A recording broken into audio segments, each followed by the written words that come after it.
Salve ouvinte da T, tudo bem? Que bom ter a sua companhia aqui no Pode T, para nós continuarmos a nossa viagem pela história do Brasil com Antônio Laroca Neto. Tudo bem, Laroca? Tudo bem, bom dia. Bom dia. Eu aguardo ansiosamente as nossas sextas-feiras para entender um pouco mais da história do Brasil, viu? Isso aí. Então, nós paramos aonde na última Nós paramos sexta? em Marechal Deodoro e Floriano Peixoto. Os primeiros presidentes do Brasil, após a proclamação da República. O não eleitos pelo povo, Sim, sabia, né? sim.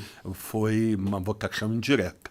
O Floriano Peixoto foi um presidente muito admirado, sabia, pelo povo. Ele era populista. Floriano Peixoto era bem populista, né? Era o cara que resolvia o problema. Ele era meio assim, como é que eu vou querer dizer? Não digo ditador, mas ele era muito firme nos seus posicionamentos. E daí tivemos uma eleição direta, uma eleição complicada, né? 14.800.000 habitantes, tinha sido feito o recenseamento no Brasil, e Prudente de Moraes foi eleito com 287 mil votos, contra 38 mil, se não me falha a memória, do Campos Salles. Olha aí, ó. Afonso Pena. Afonso Pena. Quando ele ganha a eleição, você vai me pensar, mas tem 14 milhões de habitantes, só perto de 300 mil eleitores, é que só votava rico. Era a época do coronelismo, do voto de cabresto, e nessa eleição foi mais articulado o Prudente de Moraes, que a gente até brincou no último programa falando que ele era o Prudente até demais. Ele era conciliador, veio do legislativo. Inclusive, quando você vê aqueles quadros pintados sobre a República, o início da República, quando elege o Deodoro, quando elege o Floriano, porque Floriano nunca foi eleito presidente, sabia, né? Floriano era vice do Deodoro. Quando o Deodoro renuncia porque tinha tido aquele escândalo lá de construção de ponte, de coisa mal feita, quem assume é o Floriano. Não deveria ter tido nova eleição, mas Brasil é Brasil, põe o Floriano lá que o Floriano vai resolver o problema. Aí vai Floriano como vice, ele exerce a presidência, em tese interinamente, mas fica como presidente. Ocorre a eleição, Prudente de Moraes, que aparece sempre naqueles quadros, como eu falava, presidindo a Assembleia Constituinte, a primeira Constituição da República foi assinada por Prudente de Moraes, ele era presidente do Congresso. Prudente era muito articulado, era paulista, advogado e conciliador, ele não era um ditador. Tanto é que quando ele ganha a eleição, ele vai para posse no Rio de Janeiro, ele teve que pedir um táxi, porque o Floriano não gostava muito dele, não mandou nem o carro buscar ele. Ele foi na ferrovia, foi de ferrovia, que desembarcou lá, teve que pedir um táxi para poder se deslocar, porque o Floriano não simpatizava muito com ele. Mas Floriano entregou o governo para ele. O Prudente de Moraes enfrentou muito problema. Ele pega em andamento a Revolução Federalista, né, do Rio Grande do Sul, onde eram aquelas figuras históricas. Lembra do Gaspar Silveira Martins, que eu contei, que disputava o amor da Marquesa do Triunfo com Marechal Deodoro? Né? Então, a Marquesa, o Gaspar Silveira Martins era maragato, e ele enfrentava Júlio de Castilhos.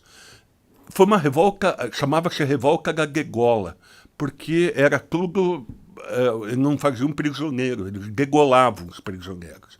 E Prudente pegou o final dessa revolta, e ele, conciliador, articulado, ele conseguiu terminar com a revolta e anistiou todo mundo, foi complacente, foi tentando unir, né, naquela visão conciliatória. Mas logo em seguida a revolta de Canudos acontece e Antônio Conselheiro, toda aquela revolta, manda-se uma tropa, a tropa toma uma surra do Antônio Conselheiro e aqueles devotos, né, era um povo devoto, manda a segunda tropa, tomam outra surra, até que vai a terceira, e eles conseguem acabar com a revolta. Havia um sentimento, Eduardo, dos militares que lutaram porque morreu milhares de pessoas. Dizem o Brasil é um país de paz. Não é nada disso. Se mataram tudo. A revolta de Canudos foi um negócio assim, inclusive tem muitos filmes que retratam a revolta de Canudos e dizimaram o povo do Antônio Conselheiro, que era um povo muito pobre, e também os militares, porque os militares não sabiam lutar naquele terreno onde o pessoal de Canudos já tinha conhecimento do local. O que acontece? Os militares voltam para o Rio de Janeiro na expectativa de serem reconhecidos, seja no soldo, no salário, seja nas medalhas, no reconhecimento daquilo que eles fizeram, de alguma forma que eles fossem reconhecidos. E não aconteceu isso. Quando eles desembarcam lá no Rio de Janeiro, vão para o Rio, o Prudente de Moraes vai recebê-los como ministro da Guerra e demais ministros. Faz um atentado contra o Prudente de Moraes. Dá um tiro, ele não acerta ele, mas acerta principalmente o ministro da Guerra, o Bittencourt. E o Bittencourt morre nesse atentado. Foi ele que morreu, se postou à frente da bala que ia atingir o Prudente e acabou sendo morto. Suspeita-se que quem mandou matar foi o vice, Manuel Vitorino, que era um florianista e que tinha uma rusga com o Prudente de Moraes. Que coisa, Laroca. A coisa acontece ali, até que, enfim, o Prudente não ficou prudente. Daí ele se revoltou. Opa, peraí. Aí daí morre o ministro da Guerra, ele falou, não, agora vamos botar ordem no galinheiro. Ele começa daí a ser mais firme com isso e começa a segurar muito do que acontecia por parte dos florianistas. Fecha o clube militar, enfim, ele toma as providências que tinha que tomar e ordena o Brasil. Passa o governo, tem nova eleição, entra Campos Salles e assim vai indo a sequência de presidente. Olha, tem muito pouco para falar desses presidentes que veio na República Velha. Né? Teve o Nilo Peçanha, que todo mundo dizia, o primeiro presidente negro do Brasil. Ele era vice, o presidente morreu e ele assumiu. E ele tinha raízes afrodescendentes, mas não pode se dizer que fosse o primeiro presidente negro do Brasil. Mas ele tinha realmente, e vem de família pobre, ele era carioca. E quando muda aquilo, entra a República, que eles chamam de café com leite, era uma alternância, depois de Prudente de Moraes. Entrava um mineiro, que era o leite, e depois um paulista, que era o café. E assim sucessivamente. Foi acontecendo. E entrou um que meio que quebrou essa hegemonia, que foi o Hermes da Fonseca, que era o Marechal Hermes, né? O Hermes, não tem muita curiosidade para falar do Hermes, mas ele tinha uma esposa chamada Nair de Tefé. Né? Essa foi a parte boa do governo dele. Nair de Tefé era 30 anos mais nova que ele. Ele era casado, viúvo, e daí ele contrai núpcias com a Nair de Tefé. Nair de Tefé era tudo de moderno. Ela era pintora, ela era musicista, ela tocava violão, e ela foi para o palácio, e aquele ambiente fúnebre, escuro do Palácio do Caqueca se alegrou com Nair de Tefé.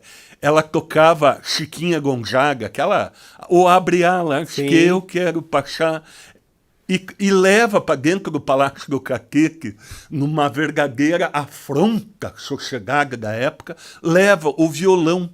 Violão era uma coisa muito ligada à boemia, coisa que não devia acontecer. Onde é que você viu a elite do Caquete conviver com violão, com macice, que era a música que Chiquinha Gonzaga gostava de tocar, sim, e as composições dela, e ela afrontou, e ela foi nessa época, uma grande catapulta cultural, Nair de Tefé. Ela é pouco explorada na história, eu mas não conhecia. vai a lembrança aí de Nair de Tefé, que foi esposa do conservador Hermes da Fonseca, Marechal, né? Uma figura, né? De militar, né?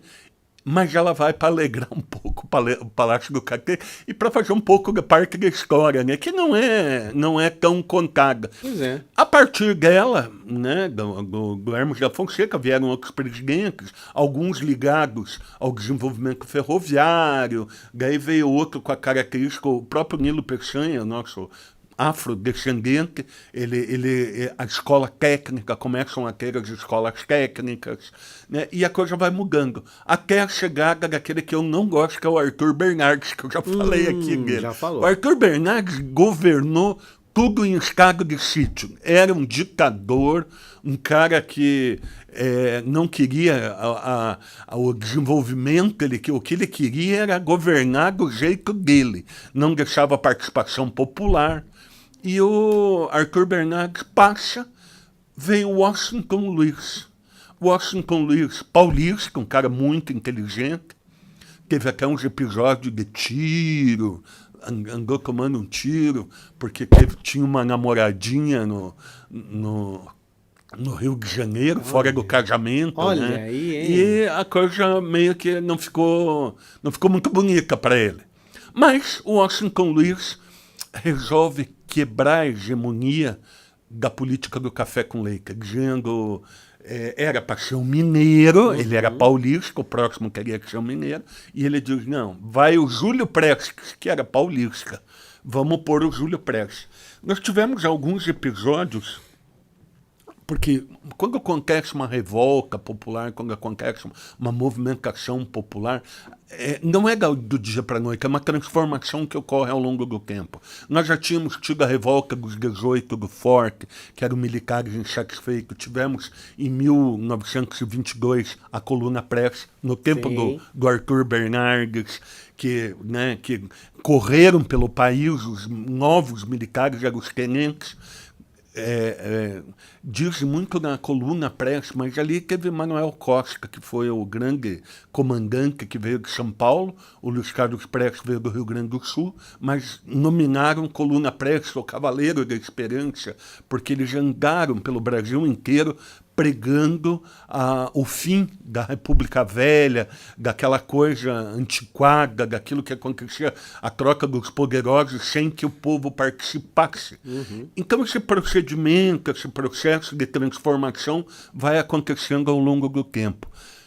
Em 1930, quando ele faz a escolha pelo Júlio Prestes, chegou a hora de a gente se revoltar, né? O povo se levanta, começa aquela movimentação no Rio Grande do Sul, eles lançam uma candidatura contra Júlio Prestes, que é composta pelo Getúlio Vargas para presidente e o vice João Pessoa, que era um paraibano, era o governador da Paraíba. Matam o João Pessoa na Paraíba, matam ele. Na verdade, ele não foi morto por causa de política, ele foi também por questões de cartas, romances e outros ingredientes que não eram política. Mas eles já aproveitaram a hora. Mataram o João Pessoa. Vamos usar isso para deflagrar a revolta. Começa a revolta, né? O Getúlio Vargas...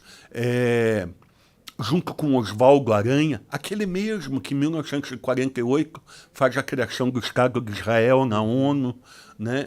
Foi ministro das Relações Exteriores do Brasil, era um gênio e era o cara que era o braço direito do Getúlio Vargas. Eles fazem a Revolução de 30, né, e conseguem assumir o Brasil. Vão a gauchada tomar conta do país em 1930, Getúlio vai para o Rio de Janeiro. Ele sai de Ponta Grossa, no estado do Paraná, para assumir. Por isso que falam a capital cívica do Brasil. É Ponta Grossa, então é. Por causa da ida do Getúlio. Getúlio fazia discurso no Hotel Planalto, Sim, ali na sacada. Na sacada do Hotel Planalto.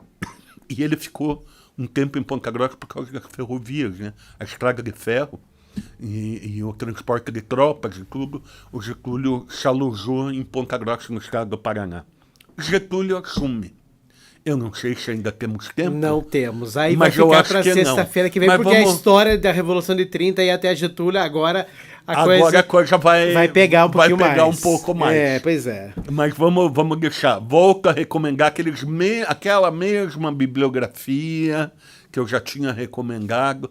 Boris Fausto é uma boa referência aí de bibliografia. O Laurentino Gomes escreve muito sobre isso.